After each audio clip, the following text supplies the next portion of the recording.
नमस्कार, स्वागत है आपका के न्यूज में।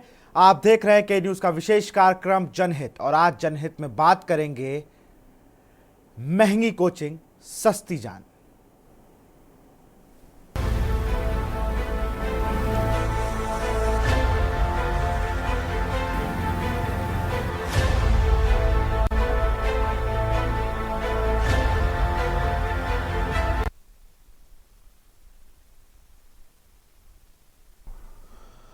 दिल्ली में मौत का coaching centre, Rao IAS coaching की लापरवाही की बाढ़, 3 छात्रों का जिम्मेदार कौन? दिल्ली में हादसे का जिम्मेदार कौन? यूपीएससी की कोचिंग सेंटर देने वालों में क्या लापरवाही? बायोमेट्रिक डोर ना खुलना लापरवाही है या बेसमेंट में लाइब्रेरी बनाकर पढ़ाई के नाम पर मजाक करना? दो चीजें हैं जिन्हें बहुत अच्छे तरीके से सबको समझना चाहिए। सबसे बड़ी बात कि इतनी महंगी कोचिंगों में यह आलम है कि वो बेसमेंट के बेसमेंट खुदवा रहे हैं और वहाँ पर जो बच्चे हैं उनको आजकल एक नया ट्रेंड चला है लाइब्रेरी में जाने का। लाइब्रेरी में पढ़िए। लाइब्रेरी में बच्चे जाते हैं, एकांत में अपने उस विषय पर बात कर लेते हैं, पढ़ते हैं, चर्चा हो जाती है। और जब आईएएस कोचिंग या यूपीएससी की तैयारी की बात आती है तो राजेंद्र नगर ये पूरा जो इलाका है ये उसके लिए मशहूर है। यहाँ पर आपको यूपीएससी के कई सारे प्रतिभाग किए हुए लोग मिल जाएंगे। बड़े बड़ी कोचिंगें हैं, लेकिन इन कोचिंग के खोखले वादे और दावे जो हैं वो भी देखिए आप। 4 तस्वीरें आपकी टीवी स्क्रीन पर हैं। सेंटर में पानी घुसता है, 3 छात्रों की मौत होती है और रेस्क्यू ऑपरेशन, छात्रों का प्रदर्शन। आईएएस बनने आए थे और सिस्टम ने उनकी जान ले ली।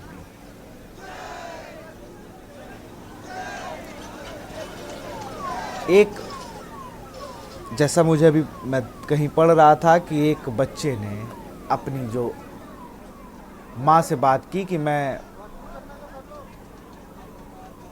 लाइब्रेरी में हूँ, थोड़ी देर में रूम के लिए निकलूँगा। उनकी माँ को नहीं पता था कि उनका आखिरी कॉल है।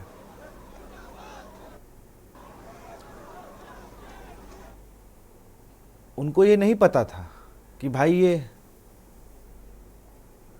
आखिरी कॉल होगा मेरे बच्चे का। और उसे भी नहीं पता होगा कि आज जो मैं कॉल कर रहा हूं कि रूम पे जाने की बात हो रही है, हो सकता है। और वही हुआ, आखिरी कॉल साबित हुआ। वो बड़े सपने संजो के कोई परिवार से अपने ही बच्चों को बाहर भेजता है और ऐसी घटनाएं। बेसमेंट में पानी भर गया।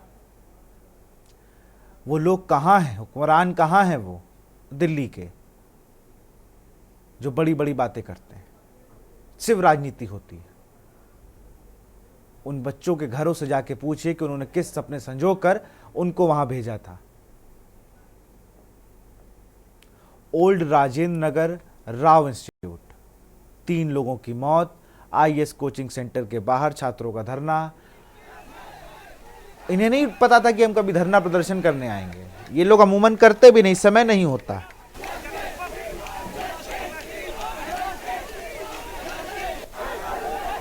शाम को ओल्ड राजेंद्र नगर से एक बेसमेंट में पानी भर जाने की खबर आई थी, जिसको मिलते ही search and rescue operation launch किया गया था, जिसमें दिल्ली पुलिस के अलावा दिल्ली फायर सर्विस और एनडीआरएफ के पर्सनल भी शामिल थे। यह सर्च एंड रेस्क्यू ऑपरेशन खत्म होने के बाद बेसमेंट से टोटल 3 बॉडी मिले। उनकी पहचान कर ली गई है और उनके परिवारजनों को हमने सूचना दे दिया है। उनकी पहचान हुई है इस प्रकार: श्रेया यादव, जो कि अंबेडकर नगर यूपी की रहने वाली थी; तानिया सोनी, जिनका परमानेंट एड्रेस तेलंगाना का था; और नेविन डेल्विन, जो एर्नाकुलम केरला के रहने वाले थे। इसके अलावा हमने एफआईआर भी इसमें रजिस्टर कर लिया है। ये एफआईआर राजेंद्र नगर थाने में दर्ज किया गया है under section 105, 1061, 115(2), 290 and 35 BNS। Delhi में राव आईएएस कोचिंग की लाइब्रेरी बेसमेंट में चल रही थी, जहां पढ़ रहे 3 बच्चों की मरने की खबर है, जो पानी में डूबकर मरे। आपको बताते हैं कि यहाँ पर उसी को लेकर छात्र लगातार प्रदर्शन कर रहे हैं और छात्रों की यहाँ भारी संख्या में है। पुलिस प्रशासन लगातार यहाँ पर है, बैरिकेडिंग जबरदस्त की गई है, उसके बाद भी छात्र यहाँ लगातार आ रहे हैं। लेकिन फिर भी अभी छात्रों की तरफ लगातार ये मांग की जा रही है कि उनको जस्टिस मिलना चाहिए। वी वांट जस्टिस के लगातार नारे लग रहे हैं, लेकिन अभी तक छात्रों को ना तो प्रशासन की तरफ से, ना तो कोचिंग संचालकों की तरफ से, ना तो फिर किसी सरकार की तरफ से ऐसा कोई आश्वासन दिया गया है जिसके चलते छात्र अपना धरना प्रदर्शन विरोध वापस लें। अब ये देखना होगा कि इन छात्रों को, जो छात्र डूबकर पानी में मरे हैं, राव आईएएस कोचिंग की तरफ से या सरकार की तरफ से या फिर कोई प्रशासन की तरफ से ऐलान किया जाता है और छात्रों को कोई न्याय मिलना, ये देखना होगा। कैमरामैन प्रदीप के साथ अखिलेश सिंह, के न्यूज इंडिया, दिल्ली। सिर्फ दिल्ली तक सीमित नहीं है, हम लोगों ने अपनी टीम से यूपी के भी कुछ जिलों से तस्वीरें मंगवाई। रायबरेली से खबर है, जहां दिल्ली में हुए आईएएस कोचिंग संस्थान हादसे के बाद रायबरेली में कोचिंग संचालकों का के न्यूज़ की टीम ने अलग अलग कोचिंग संस्थानों का रियलिटी चेक किया। रियलिटी चेक के दौरान कोचिंग संस्थानों में कहीं व्यवस्था तो कहीं अव्यवस्थाओं का अंबार देखा। के न्यूज़ की टीम ने ग्राउंड जीरो पर जाकर रियलिटी चेक किया। देखिए आप। दिल्ली में कोचिंग संस्थान आईएएस की पढ़ाई कर रहे स्टूडेंटों में अचानक आपदा आ जाने से 3 स्टूडेंटों की मौत हो जाती है। उसके बाद देखा जा रहा है कि उत्तर प्रदेश में प्रशासन हाई अलर्ट मोड पे दिखाई दे रहा है। सभी कोचिंग संस्थानों में आखिर किस प्रकार व्यवस्थाएं की गई हैं, इसका रियलिटी चेक करने आज के न्यूज़ की टीम रायबरेली जिले के एक कोचिंग संस्थान पहुंची है और यहाँ पे जानेगी कि आखिर आपदा से बचने को लेकर के क्या व्यवस्थाएं की गई हैं। ये देख सकते हैं कोचिंग संस्थान है जहाँ पे जो स्टूडेंट हैं वो पढ़ाई कर रहे हैं, लेकिन इनसे बचने के लिए क्या कोचिंग संस्थान की तरफ से व्यवस्थाएं की गई है, इसको जानने का काम करके देख सकते हैं। यहाँ पे किस प्रकार यहाँ पे आपदा से बचने को लेकर के व्यवस्थाएं की गई, क्योंकि जिस प्रकार दिल्ली में हादसा हुआ है उसको लेकर के क्या आप लोग अलर्ट कर रहे हैं? जैसे दिल्ली में हादसा हुआ तो बेसमेंट की बात थी, वहाँ पे पानी का भराव ज़्यादा हुआ और पानी के भराव के कारण से बच्चे उसमें निकल नहीं पाए। और अपने यहाँ कोचिंग में श्री गुरुदेव इंस्टीट्यूट में आप देख सकते हैं, सामने है आपके, कि इसमें बेसमेंट तो है ही नहीं, इसमें पूरी बिल्डिंग है। आपकी जो भी क्लासेस चलती हैं रावली के अंदर, यहाँ पर आपका एक संस्थान है श्री गुरुदेव इंस्टीट्यूट, जो कि इसमें बिल्डिंग में क्लासेस सारी चलती हैं। ठीक, निकलने के लिए आपके पास एक गेट रखा है कि कोई भी आपदा आती है, किसी भी प्रकार की आती है, ठीक है, अग्निशमन की भी व्यवस्था पूरी है। निकलने के लिए हमारे पास 2 रास्ते हैं। यहाँ पर खिड़की भी लगी हुई है कि हम खिड़की को खोल करके फिर इधर से बच्चों को भी निकाल सकते हैं। सीढ़ी लगी हुई है आपके, ऊपर से भी बच्चे निकल सकते हैं। यहाँ पे जो है अग्निशमन के हर वर्ष जो है, जब वो अगर उसकी आवश्यकता नहीं भी रहती है तो हमारे लिए जब उसका डेट ओवर हो जाता है तो हम लोग उसको बुलवा करके उसको लगवा लेते हैं। तो रायबरेली का एक कोचिंग संस्थान है जहाँ पर आपको बता दें निकासी को लेकर के 2 द्वार बनाए गए हैं, अग्निशमन यंत्र की भी व्यवस्थाएं की गई हैं। तो कहीं अभी भी रायबरेली में कुछ ऐसे कोचिंग संस्थान है जहाँ पे अभी भी व्यवस्थाएं अगर देखा जाए तो अभी पूरी नहीं की गई हैं। हादसा अगर होता है तो उसके जिम्मेदार आखिर क्या कोचिंग संचालक होगा या रायबरेली प्रशासन होगा, ये बड़ा सवाल है। लेकिन खबर दिखाए जाने के बाद क्या रायबरेली प्रशासन इस ओर ध्यान देगा या नहीं, ये आने वाला समय जरूर बताएगा। केशवानंद शुक्ला, के न्यूज, रायबरेली। जब टीम बरेली पहुंची तो वहां पर मानकों के अनुरूप कोचिंग संस्थान चल रहे हैं। आखिर कब जागेगा संबंधित विभाग? वहीं हजारों की तादाद में फीस ली जा रही है और कोचिंग संस्थानों में व्यवस्थाओं के नाम पर शून्य है। आप खुद देखिए। दिल्ली के ओल्ड राजेंद्र नगर में कल कोचिंग सेंटर में जो हादसा हुआ उसको कहीं ना कहीं पूरे देश को झकझोर दिया है, जिसमें 3 छात्राओं की मौत हो गई, जिसमें 2 छात्राएं थी और 1 छात्र की उसमें दर्दनाक मौत हुई है। और ये मौत जो है, जो बेसमेंट था उसमें सेंटर चल रहा था कोचिंग का, उसमें पानी का भराव होने के कारण ये हादसा हुआ। अब बात कर ली जाए तो पूरे प्रदेश भर की तो तमाम ऐसे कोचिंग सेंटर हैं जहां पर जो है बेसमेंट में कोचिंग सेंटर को चलाया जा रहा है और कोई भी वहां पर जो मानक हैं उनके मानकों के अनुरूप कोचिंग सेंटर को चलाया जा रहा है। बरेली की बात कर लिया तो तमाम ऐसे कोचिंग सेंटर जिसमें आईएएस और पीसीएस की कक्षाएं संचालित हो रही हैं, लेकिन बेसमेंट में कोचिंगें जरूर कराई जा रही हैं, बच्चों को पढ़ाया जा रहा है, लेकिन जितने मानक हैं, यानी कि जो अग्निशमन विभाग की बात की जाए या फायर ब्रिगेड की बात की जाए, तो उन तमाम तरह की जो एनओसीज होती हैं वो कहीं ना कहीं बिना लिए जो है कोचिंग सेंटरों को संचालित किया जा रहा है। ये तस्वीरें हम आपको दिखाएंगे। ये बरेली का कैरियर टाइम्स जो है कोचिंग सेंटर है। यहाँ पर तमाम बच्चे जो है अपने जो शिक्षा ग्रहण करने आते हैं और यहाँ पर बेसमेंट में भी जो कोचिंग संचालित होती है और ऊपर भी, यानी कि जो आप तस्वीरों में साफ तौर पर से देख सकते हैं कि इस कोचिंग सेंटर में कहीं ना कहीं जो 2 गेट होते हैं, यानी कि जो एग्जिट बनाए जाते हैं वो प्रॉपर नहीं है। तो इन तरीके की तमाम ऐसी जो अनियमितताएं हैं वो सेंटरों में देखने को मिलती हैं। फिलहाल जिस तरीके से जो हादसा हुआ है, इस हादसे से कहीं ना कहीं यूपी सरकार भी इस पर कड़ा एक्शन लेगी और जितने कोचिंग सेंटर प्रदेश भर में चल रहे हैं या फिर जिले भरों में चल रहे हैं उन पर कहीं ना कहीं एक्शन होना लाजमी है। देखना होगा किस तरीके से अब इन कोचिंग सेंटरों पर कार्रवाई होगी, चूंकि लगातार ऐसे हादसों को कहीं ना कहीं कोचिंग संचालक यानी कि जो संचालन करने वाले लोग हैं वो कहीं ना कहीं जो इनका माफिया का जो काम है वो कहीं ना कहीं फल फूल रहा है और कहीं ना कहीं जो बच्चे हैं उनकी जान पर खतरा बना रहता है। कैमरा पर्सन वैभव के साथ शानू कुमार, के न्यूज़ इंडिया। दिल्ली में हमारे संवाददाता ने जायजा लिया और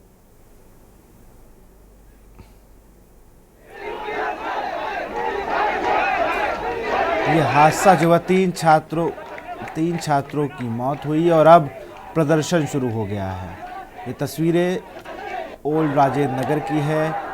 यूपीएससी की कोचिंग देने वाले सेंटर की लापरवाही से बेसमेंट में पानी भरा और वहां पर 3 छात्रों की मौत हो गई, जिसको लेकर अब छात्र प्रदर्शन कर रहे हैं।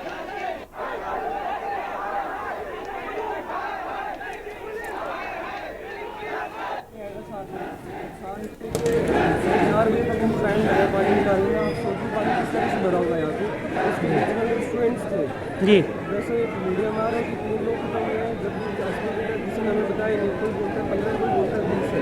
हुआ क्या, पानी आया, पानी से लाइब्रेरी बायोमेट्रिक की पूरी लोग हो गई, उसमें स्वागत हो गया। कोई बोल रहा है कि नाला टूट गया, नाले से अचानक 3 मिनट में पानी भर गया।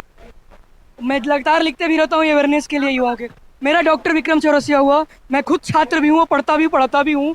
और ऐसी घटना ये कोई नई नहीं है, ये घटना नहीं है, ये मर्डर है, ये मर्डर है सर। आए दिन, अभी 4 दिन पहले नीलेश भाई मेंस लिख रहा था आईएएस का, वो मारा गया। 4 दिन पहले क्या प्रशासन है, कोचिंग वाले दोनों नक्सलेज इनकी है, इनको सबक नहीं मिली, ये सीखे नहीं। 4 दिन पहले क्यों नहीं कोचिंग लाइब्रेरी बंद किए, लेकिन ये आज रात से बंद करना शुरू करवाए। हर जगह मेरे पास मैसेज आ रहा है कि बंद कर दो, बंद कर। मैं पढ़ता भी हूँ, पढ़ाता भी हूँ। हेलो सर, मेरा नाम सोहेल बागवान है और मैं यहाँ यूपीएससी की तैयारी कर रहा हूँ। हमारा सर मेन मुद्दा है सिस्टम। बात ये नहीं है राव आईएएस की बात नहीं है, सिर्फ इसको बंद करने से कुछ नहीं होगा। यहाँ पर 500+ इंस्टीट्यूट है, 50 से ऊपर लाइब्रेरीज है और 98% लाइब्रेरीज बेसमेंट में है। तो बात हमारा डिमांड ये है कि जितनी भी लाइब्रेरीज यहाँ पर है सब में सेक्रेटरी प्रोटोकॉल्स चेक किए जाएँ और जितनी भी आगे भी अगर पास हो रही है लाइब्रेरीज उन सबको प्रॉपर एंट्री, प्रॉपर एग्जिट दिया जाए। क्योंकि वही जो भाई ने बात बोली है कि गर्मी में आग लग गई थी और बारिश में डूब के बच्चे मर गए। तो डिफरेंस पूरा सिस्टम है इको सिस्टम का। यहाँ पर फायर्स की प्रॉपर सेफ्टीज नहीं है, यहाँ पर पानी बराबर, सीवेज लाइन बराबर प्रॉपर है नहीं। अगर आपको पता है, एमसीडी को ये चीज़ पता है कि भाई दिल्ली में ये हॉटस्पॉट एरिया है, यहाँ पर केसेस हो चुके हैं पहले, तो क्यों ना आप बारिश के पहले अपनी सेफ्टी प्रोटोकॉल्स पर चेक कराओ, ऑडिट कराओ। लोग एक हफ्ते से माननीय विधायक दुर्गेश पाठक से निवेदन कर रहे थे और निरंतर आग्रह कर रहे थे कि नाले की सफाई करवाई जाए, लेकिन दुर्गेश पाठक जी ने उनकी गुहार नहीं सुनी। आज ये जो डेथ हुई है इसके लिए पूरी तरह जिम्मेदार माननीय विधायक दुर्गेश पाठक जी, माननीय मुख्यमंत्री अरविंद केजरीवाल जी और उनकी आम आदमी पार्टी की निकम्मी सरकार है। अगर उन्होंने नाले की सफाई कर दी होती तो इस तरह ना सड़क जलमग्न होती, ना बेसमेंट जलमग्न हो गया।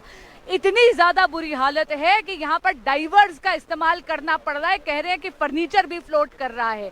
ये जो बच्चे यहाँ आए थे ये अपने उज्जवल भविष्य के लिए आए थे, आईएएस ऑफिसर्स बनने के लिए आए थे, लेकिन आम आदमी पार्टी की सरकार और विधायक दुर्गेश पाठक, माननीय मुख्यमंत्री अरविंद केजरीवाल की लापरवाही के कारण उनको अपने प्राणों से हाथ धो बैठना। छात्रों में बहुत गुस्सा है, बहुत रोष है, वो रो रहे हैं, चीख रहे हैं, चिल्ला रहे हैं। और क्यों ना रोए और क्यों ना चीखें, उनके बीच के इतने सारे लोगों का मर्डर करा गया है। ये कहीं से भी एक डिजास्टर नहीं था। It is a murder, it is a cold blooded murder and action has to be taken. FIR दर्ज होनी चाहिए, सख्त से सख्त कार्यवाही होनी चाहिए, जो भी जिम्मेदार है उनके ऊपर कार्यवाही होनी चाहिए। दूसरा, ये बच्चे आते हैं, एक एक बच्चा अपने माँ बाप के सपने पूरे करने के लिए दिल्ली आता है। कैसे कैसे कठिनाइयों से आता है और कितनी कठिनाइयों से यहाँ रहता है। इन बच्चों को जो भी मरे हैं, पहली बात तो एक गिनती तो हो, अभी तो पता ही नहीं चल रहा कि 3 मरे हैं या 30 मरे हैं। उन बच्चों को, एक एक बच्चे के परिवार को 1 करोड़ का कॉम्पेंसेशन सरकार को देना चाहिए। और तीसरी बात, ये जो प्रेस कॉन्फ्रेंस के मंत्री हैं, ये जो मेयर हैं, जो बार बार प्रेस कॉन्फ्रेंस करते हैं, अभी कुछ दिन पहले ही मेयर ने प्रेस कॉन्फ्रेंस करी है, मॉनसून आ गया है, Delhi people please enjoy, is this the enjoyment? तो ये जो मंत्री और मेयर हैं, 12 घंटे से ज्यादा हो गए, अभी तक कोई नहीं आया, बच्चों का किसी ने हाल नहीं पूछा। इन सबको यहाँ आकर माफी मांगनी चाहिए और इन सब के ऊपर सख्त से सख्त कार्रवाई होनी चाहिए।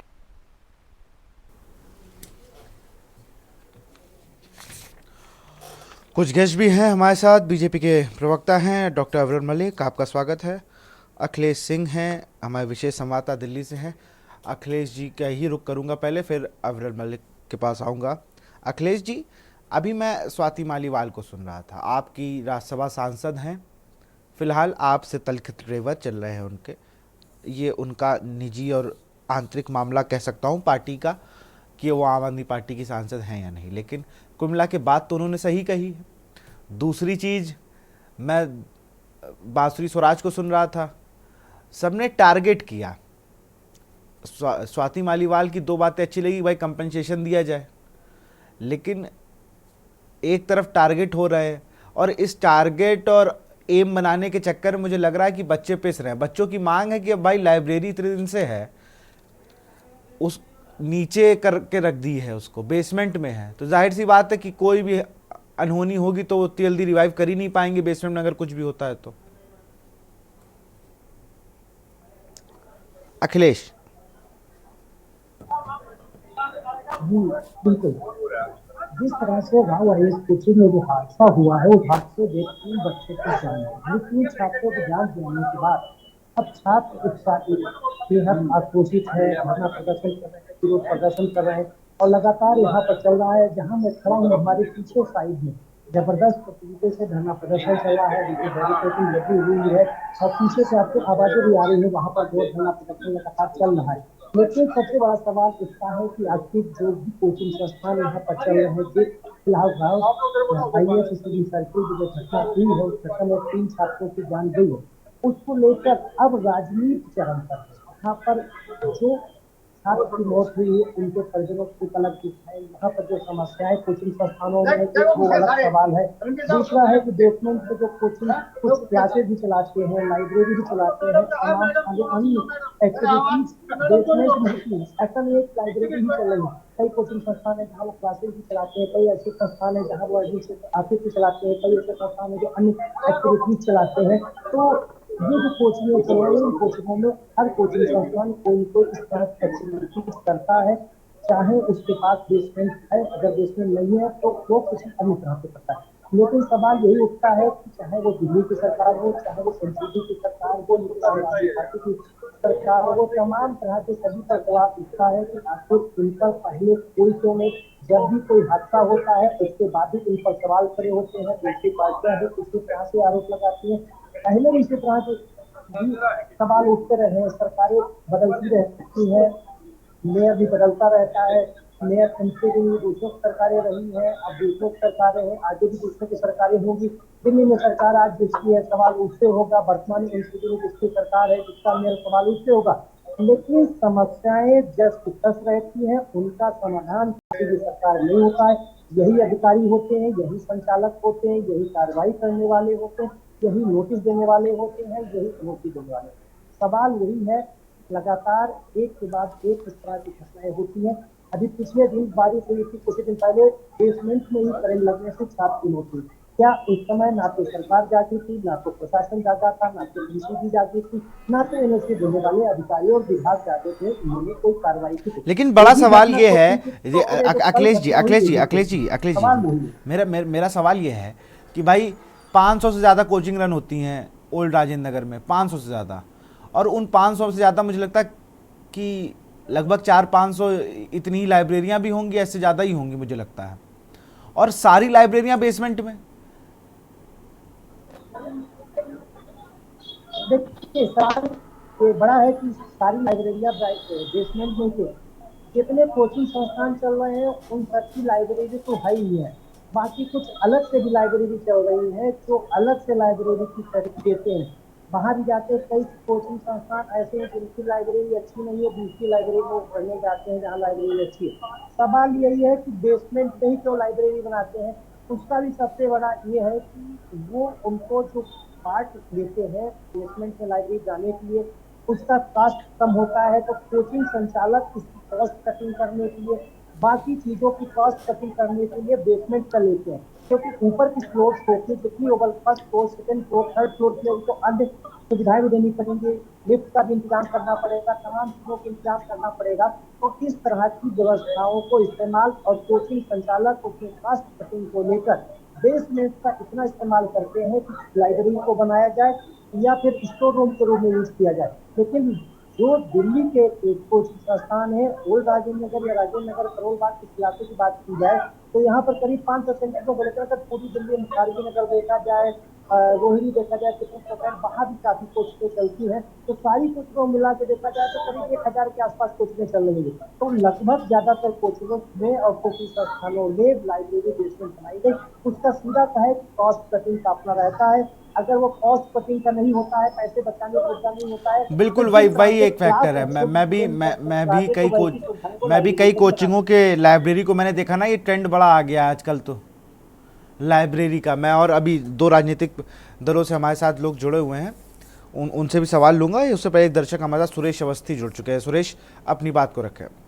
किसान जी, मैं ये कहना चाहता हूँ, जो कौन सी कोचिंग सेंटर में जो हादसा हुआ है, इसकी सरकार जिम्मेदार है। जो वहाँ के इंजीनियर ने बनवाया, निर्माण कराया, वो उसका जिम्मेदार है।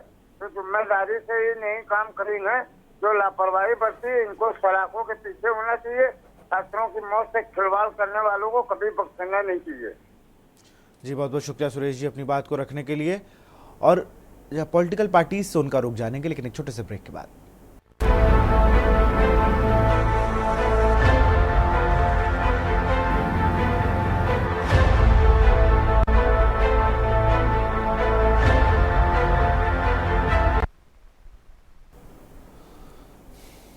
ब्रेक के बाद आपका स्वागत है और हमारे साथ आरपी शुक्ला जी भी जुड़ चुके हैं, एक्स चीफ इंजीनियर हैं। इनसे भी चीज़ों को समझेंगे और अविरल मलिक जी हैं बीजेपी के। सबसे पहले तो मैं आरपी शुक्ला जी के पास ही चलूँगा। सर बहुत बहुत स्वागत है आपका के न्यूज़ में और बड़ा गंभीर विषय है।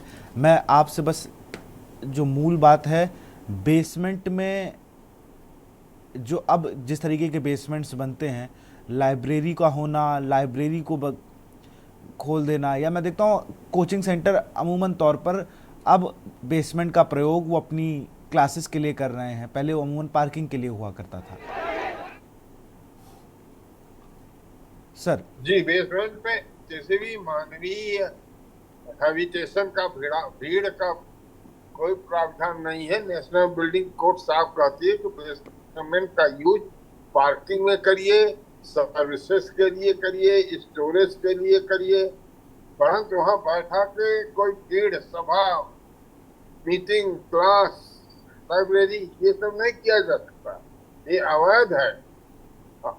तो यहाँ अच्छा, आप कोचिंग करा रहे हैं तो आप कम से कम 3-4 चीज का भाई फायर फाइटिंग का इंतजाम रखिए, वाटर के लिए वहाँ संप बनाइए, कि पंप का इंतजाम रखिए जो जनरेटर ऑपरेटेड हो और बिजली ऑपरेटेड। और फिर आप एग्जॉस्ट एयर, कई कोचिंगों में कई साल पहले हवा के न रहने से डेथ हो गई है, तो एग्जॉस्ट लगाइए, एयर सर्कुलेशन का इंतजाम, 4-5 चीज की इंतजाम करनी पड़ती है। तो ये टोटल नेग्लिजेंसी होती है कोचिंग संचालक, तो टोटल पानी भरा तो ये तो नगर निगम की वो एमसीडी की प्रॉब्लम है, एमसीडी ने गलत किया और ये देश बिहाइंड का 3 आदमी बच्चे मर गए। अच्छा देखिए, 27, 28, 29 साल के बच्चे हैं, पानी भर रहा था, तो आप वहाँ बैठे कहें, आप भी भागेंगे, सब पढ़ते बाबा के हैं, आप भागे ऊपर निकलिए, क्यों बैठे हैं वहाँ? वहाँ मृत डेथ हुई, कंस्ट्रक्शन गलत रहा। बिजली का जो मेन पावर हाउस था वो बेसमेंट में ही था, साथ पानी में करंट फैला, वो करंट लग गया, 3 बच्चे मर गए। तो ये बिल्कुल सर, हमारे साथ डॉक्टर अविरल मलिक हैं। अविरल, स्टूडेंट्स लाइफ सबने देखी, लाइब्रेरी सब लोग गए होंगे, आप भी गए। मेरा मूल सवाल राजनीति तो नहीं होनी चाहिए इस मामले पर, लेकिन जो मसला है वो ये है कि कोई ना कोई किसी न किसी तरीके से ये जो अवैध, जैसा अभी आरपी शुक्ला सर ने कहा कि भाई ये तो अवैध है, आप बेसमेंट में पार्किंग का इस्तेमाल कर सकते हो। एक क्रॉस चेक मैं कह रहा हूँ वहाँ सरकार किसी की हो, सेंट्रल से चली जाए एक टीम, केंद्र शासित राज्य है वो तो।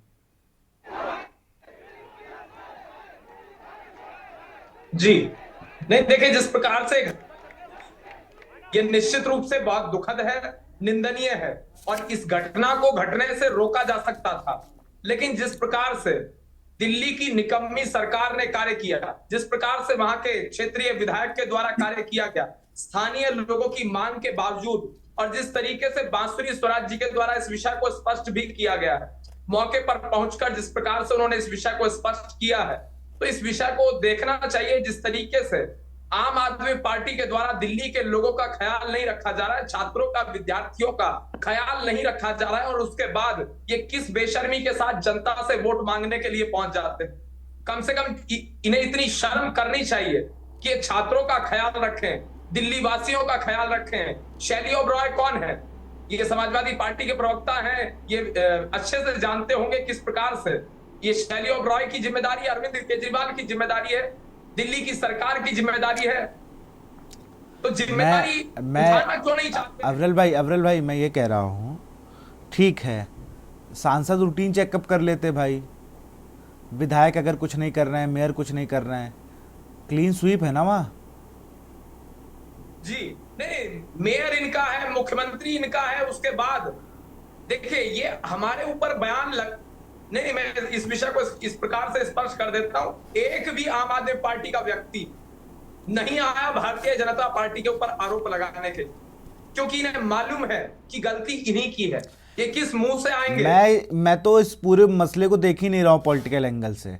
उससे पहले 4 दिन पहले उसका एक लड़का था, उसका मेंस निकला, वो करंट चपक के मर गया, और कोचिंग के बाहर पानी भरा था, और उसने एक जगह हाथ रखा तो उस गेट पे करंट आ रहा था। ये तो बहुत माइक्रो लेवल पर जाके मेहनत करने की ज़रूरत है कि हमने एक, हो सकता है कि वो एक अफसर बनता, IAS IPS IRS कुछ भी बनता, लेकिन बड़ा सवाल ये है कि भाई हमने तो एक अधिकारी खो दिया जो होने वाला था।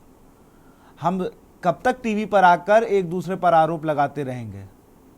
हम कब तक ये कहेंगे कि ये आपका काम था, ये उनका काम था? हम कब तक कहेंगे कि ये बच्चे सिर्फ वोट बैंक है? हम कब तक इन खबरों को लेकर आएंगे और ऐसी बातें करेंगे? मैं यही चाह रहा हूँ। देखिए, मैं किसी पॉलिटिकल पार्टी से ताल्लुकात नहीं है अवरल भाई, और आनंद भाई को भी मैं बता रहा हूँ, लेकिन कुछ चीज़ें जो होती हैं तो ठीक लगती है। राहुल गांधी ने जब एक बयान दिया था संसद में कि मैं तो चाहता हूँ सरकार मेरे साथ आए, हम लोग साझा प्रेस कॉन्फ्रेंस करते हैं नीट को लेकर, वो मुझे बहुत अच्छा बयान लगा था कि इस देश में इस तरीके की भी पॉलिटिक्स होना शुरू हो गई है। मुझे भी यही उम्मीद है कि इस देश में ऐसी ही पॉलिटिक्स हो, और ऐसी पॉलिटिक्स से एक अच्छा लोकतंत्र की जो हम लोग तस्वीर देखते हैं वो देखने को मिलेगी। मैं आज चाहता हूं कि आप से मूल बात यह है कि इन पर कार्रवाई हो। जो कोचिंग संचालक है, 500 कोचिंगें चलती हैं भाई वहाँ, और उन 500 कोचिंगों में कितना बच्चा है? इन बच्चों का दर्द समझने वाला कौन है? कब से वो बेचारे कह रहे हैं। एक अभी स्टूडेंट था, वो चिल्ला चिल्ला कह रहा है कि मैं कह रहा हूँ, मैं पढ़ाता भी हूँ, मैं तो कह रहा था कि बंद कर दो, बेसमेंट में पानी भरा, लेकिन सुनने वाला कोई नहीं। आपको नहीं लगता शिक्षा माफिया कितना हावी है अवरल? जी नहीं, देखिए ये निश्चित रूप से, और ये राज्य सरकारों की सबसे बड़ी जिम्मेदारी होती है कि इस विषय पर काम करें, लेकिन चाहे किसी भी पार्टी की सरकार है। अब दिल्ली में सहयोग से अगर मुख्यमंत्री अरविंद केजरीवाल हैं तो इसलिए नाम लिया जाएगा। मैं नाम लेने को नहीं कह रहा हूं, मैं कह रहा हूं कि इस पर एक ऑन द टेबल आकर सबको बात करनी चाहिए कि भाई ये आपके सजेशंस क्या हैं। ये तो सजेशंस लेने पे है ना, आप बात करिए, आपकी राय क्या है। सांसद आके सीएम को कह सकते हैं, सीएम सांसद से कह सकते हैं, और उनके जो विधायक हैं, ये सब तो एक सदन का हिस्सा ही है। जी देखिए, हमारे तरफ से कोशिश हो सकती है, हम कोशिश कर सकते हैं, जितना हमारे हाथ में उतना कर रहे हैं, लेकिन जैसा आप चाहते हैं ऐसा हम भी चाहते हैं कि ऐसा हो, लेकिन ऐसा नहीं होगा। क्यों नहीं होगा? क्योंकि विपक्ष सुनने को तैयार नहीं है, और सदन में किस प्रकार का माहौल क्रिएट होता है, राहुल गांधी किस प्रकार से उकसाते हैं सामने आने के लिए लोगों को, तो सबको मालूम है शोर मचाने के लिए, हंगामा करने के लिए राहुल गांधी किस प्रकार से उकसाते हैं, उसकी वीडियो फुटेजेस सबके पास मौजूद हैं। तो इसीलिए अब ये कल्पना करना कि विपक्ष सहयोग करेगा, ये एक प्रकार से मैं इसको मानता ही नहीं हूं, क्योंकि ये सहयोग करने के मूड में ही नहीं है। सरकार के ऊपर बेबुनियाद आरोप लगाना इनका लक्ष्य हो चुका है। झूठ बोलकर वोट हासिल करना इनका केवल और केवल एक ही लक्ष्य है, और ये बहुत दुखद है। इस प्रकार की राजनीति नहीं करनी चाहिए। बिल्कुल, मैं बात कर लेता हूँ। आनंद राय हमारे साथ हैं, सपा के नेता हैं और ये छात्र नेता भी रहे हैं। छात्रों के हित की बहुत लंबे समय तक गोरखपुर में बात की है इन्होंने, और इलाहाबाद में भी इनका ठीक लोगों से जान परिचित है। और इलाहाबाद में भी ये लाइब्रेरी कल्चर अब आ चुका है। पहले लाइब्रेरियाँ होती थी तो कॉलेज में है या कहीं लाइब्रेरी बहुत एकांत में होती थी। अब क्या है कि ऊपर कोचिंग चल रही 4 माले में, बेसमेंट में दे दी है लाइब्रेरी, और लाइब्रेरी में बायोमेट्रिक लॉक और दुनियादारी घंटों के हिसाब से पैसा आदमी कमाने का काम कर रहा है। लेकिन व्यवस्थाएं ऐसी हैं कि आदमी लाइब्रेरी जाएगा पढ़ने और वहाँ से उसकी लाश बाहर आ रही है। आनंद जी, ये घटना बहुत निंदनीय है।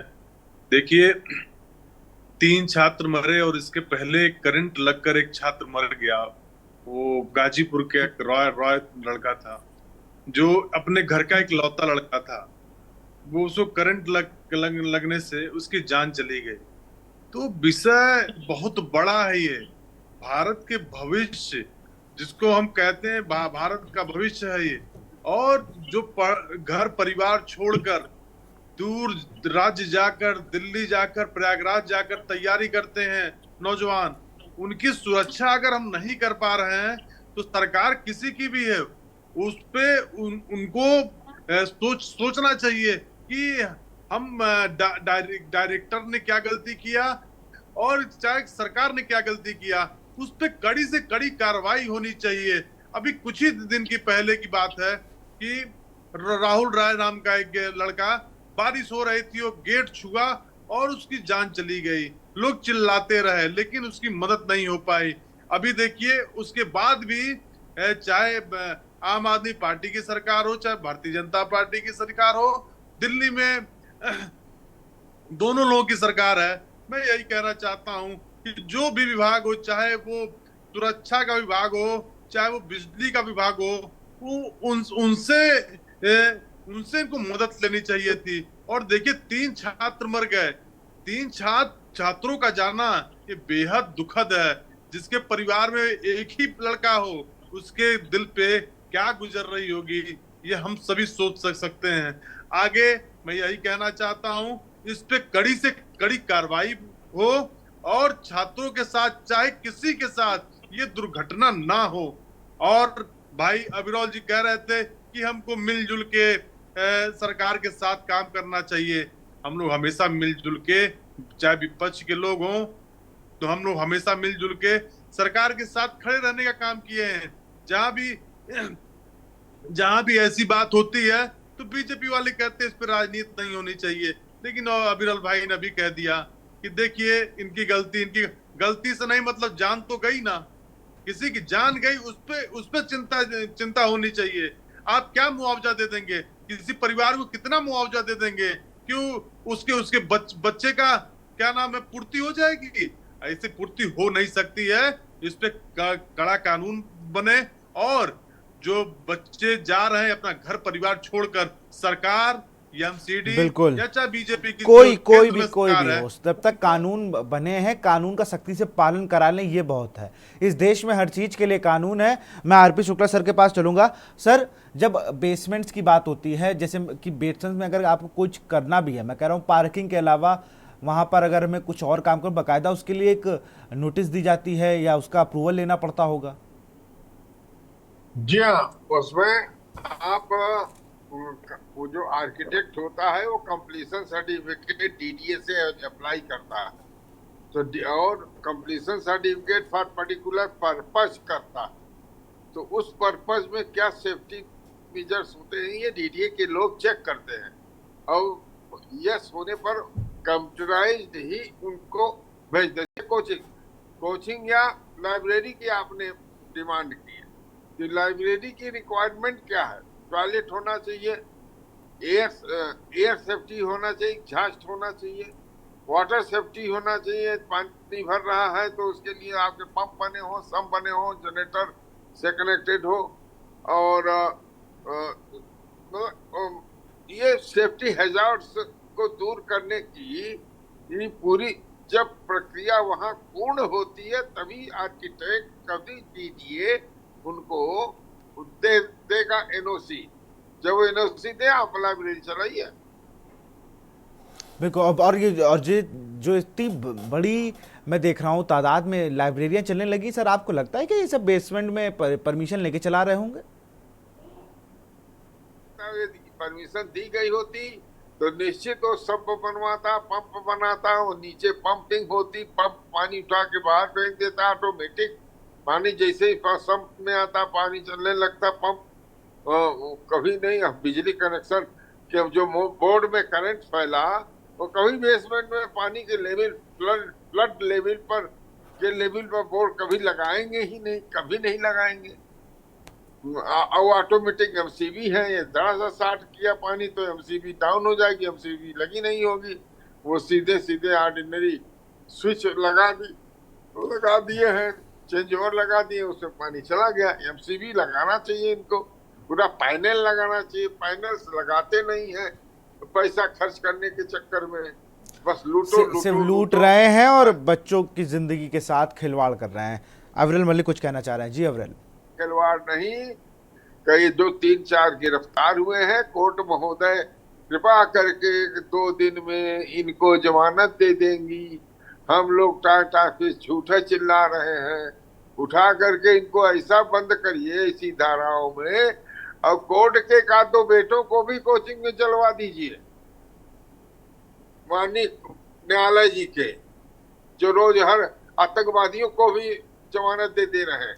जी सर, मैं आऊंगा मैं विशाल जी, मैं एक पॉइंट ऐड करना चाहूंगा इस विषय में। जी। जिस प्रकार घटना घटित हुई है, आज इस विषय पर कहा जा रहा है कि इस विषय पर राजनीति ना की जाए, जबकि हम बिल्कुल राजनीति नहीं कर रहे हैं। हम इस बात को बार बार कह रहे हैं कि किसी भी इस प्रकार के विषय पर राजनीति बिल्कुल नहीं होनी चाहिए, लेकिन आज विपक्ष भी इसी लाइन को बार बार दोहरा दे रहा। जिस प्रकार से आपके पैनल में आनंद जी की ओर से उत्तर आया, लेकिन अगर इस विषय को आप दूसरी नजरिए से देखिए, अगर यही घटना किसी भारतीय जनता पार्टी शासित राज्य में घटित हो जाती तो उसके बाद आनंद राय जी का क्या उत्तर होता? यार भैया, मैं तो ये कह रहा हूँ ना, मेरी बात आप सुनो। मैं दोनों लोगों से पहले दोनों लोग का नाम लेके बात कही, मैं फिर कह रहा हूँ इस देश को एक रहने दो भाई।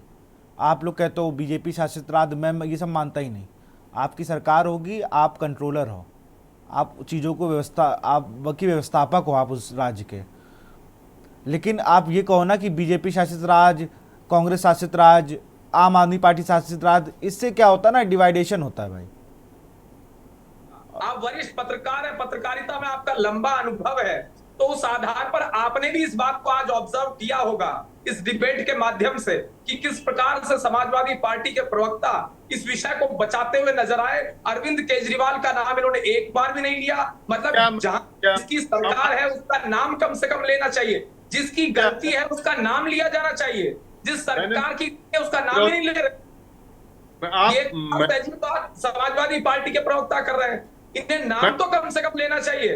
अरविंद केजरीवाल कहने में, दुर्गेश पाठक का नाम लेने में क्या पीड़ा हुई है ऐसी समाजवादी पार्टी के प्रवक्ता को? अगर ये वास्तव में न्याय दिलाना चाहते हैं, छात्रों के साथ खड़े हुए हैं, तो इन्हें नाम लेना चाहिए। शैली ओबराय का भी नाम लेना चाहिए। बिल्कुल, शैली ओबराय का भी नाम लेना चाहिए और तमाम चीजें। आनंद जी, नाम लेने में आपको क्या परेशानी भाई? मैंने अभी आम आदमी पार्टी सरकार का ही नाम लिया है। आपको सुनने में आपको लग रहा कान खराब है सर। मैंने आम आदमी पार्टी को भी कहा है और डायरेक्टर को भी कहा है और केंद्र शासित राष्ट्र भारतीय जनता पार्टी का भी नाम लिया है। आपने सुना नहीं। मैं यही कहना चाहता हूं कि जो बच्चे हम लोगों ने तो एडमिशन कराया है बच्चों का, चाहे अपने पास से पैसे देकर चाहे दबाव बनाकर। जो बच्चों के पास पैसे नहीं होते थे और हम लोगों ने अपनी राजनीति में सैकड़ों हजारों बच्चों की मदद किया है। हम जानते हैं बच्चों का दर्द क्या होता है, घर वालों से पैसे कैसे मिलते हैं। वो तैयारी करने चाहते हैं लेकिन उनके पास पैसे नहीं होते हैं। मैं उन छात्रों के दर्द को मैं समझ सकता हूं, और इसको आप कह रहे राजनीति करो, मैं कह रहा हूं कि कड़ी से कड़ी कार्रवाई होनी चाहिए। जिसकी भी गलती निकल जाए उस पर कड़ी, चाहे कोर्ट हो, चाहे प्रशासन हो, चाहे सरकार हो, चाहे विपक्ष हो, जिसकी भी गलती मिल जाए उस पर कड़ी से कड़ी कार्रवाई करनी चाहिए। आप नहीं जानते विरल भाई, मैं छात्र नेता रहा हूँ विश्वविद्यालय का, हमें बहुत लाठियां डंडे हमने खाए छात्रों के लिए, हमने बहुत मदद किया है। मैं छात्रों के दर्द को समझ सकता हूं। मैं इस मुद्दे पर भावुक हूं कि जो छात्र कैसे कैसे आटा पिसान और चावल लेके आता था, खाने के नहीं मिलता रहता, हम लोग सब्जी की व्यवस्था कराते थे। जो चौराहे पे लिट्टी की दुकानें होती थी, जो बगल में चौराहे पे और खाने पीने की दुकानें होती थी, हम लोग कह देते गरीब बच्चा इसकी मदद करो। हम लोग वो उस राजनीति से निकल के आए हैं।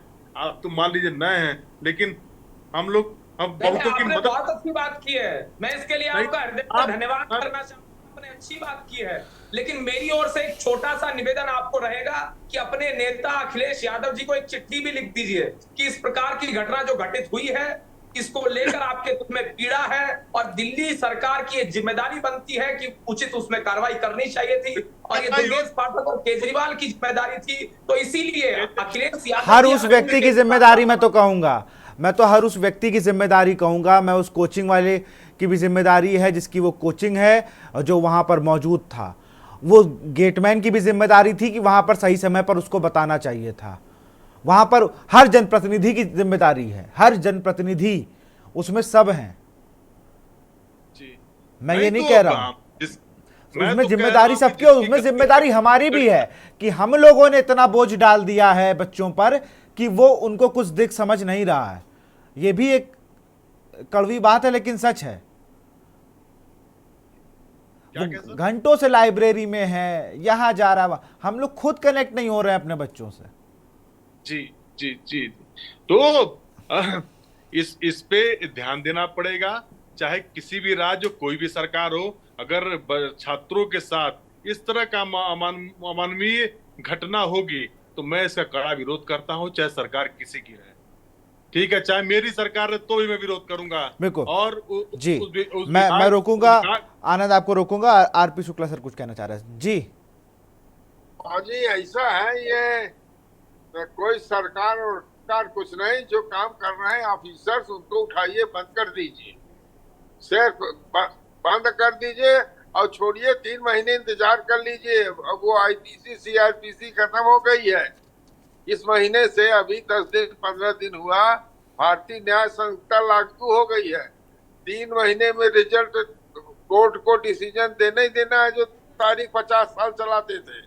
अब देखिए ये सब शिकंजे भरेंगे, और जब 3 महीने में रिजल्ट आएगा कि इनको 10 साल की 20 साल की सजा, तब अपने आप बहुत सुधार हो जाएगा। बिल्कुल, मुझे लगता है एक ऐसे इस तरीके के जब फैसले होंगे, जब ऐसे जो अवैध लाइब्रेरी संचालक हैं, तब कहीं ना कहीं जाकर इन सब चीज़ों पर रोक लगेगी। बहुत बहुत शुक्रिया आरपी शुक्ला जी, आपका भी बहुत बहुत शुक्रिया। अविरल आपका भी बहुत बहुत शुक्रिया। आनंद आपका भी बहुत बहुत शुक्रिया। आज हम लोग बात कर रहे थे यूपीएससी कोचिंग सेंटर राव जो आईएएस की कोचिंग है, वहाँ पर कल बेसमेंट में पानी भरता, 3 बच्चों की मौत हो जाती है। अब उस पर जो लगातार है तो सवाल उठ रहे हैं, भाई इतनी महंगी कोचिंग में इतनी सस्ती जान कि बेसमेंट में कोई बच्चा पढ़ रहा है और वो वहाँ उसकी मृत्यु हो जाती है। कितने सपने संजो के वो वहाँ पर पहुँचा होता। लेकिन उन सब चीज़ों से परे कहीं ना कहीं जो मूल बात, जो मूल मुद्दा है कि ये कब तक होता रहेगा, इन बेसमेंट्स पे जो अवैध लाइब्रेरी चल रही हैं, इन पर कब कार्रवाई होगी और कब सिस्टम जागेगा। जो इन 3 बच्चे नहीं, ऐसे और बच्चे हो सकते थे। इन सिस्टम को जागना होगा और उसको अपनी जिम्मेदारी निभानी होगी। फिलहाल इस कार्यक्रम में इतना ही। देखते रहिए के न्यूज़ इंडिया। नमस्कार।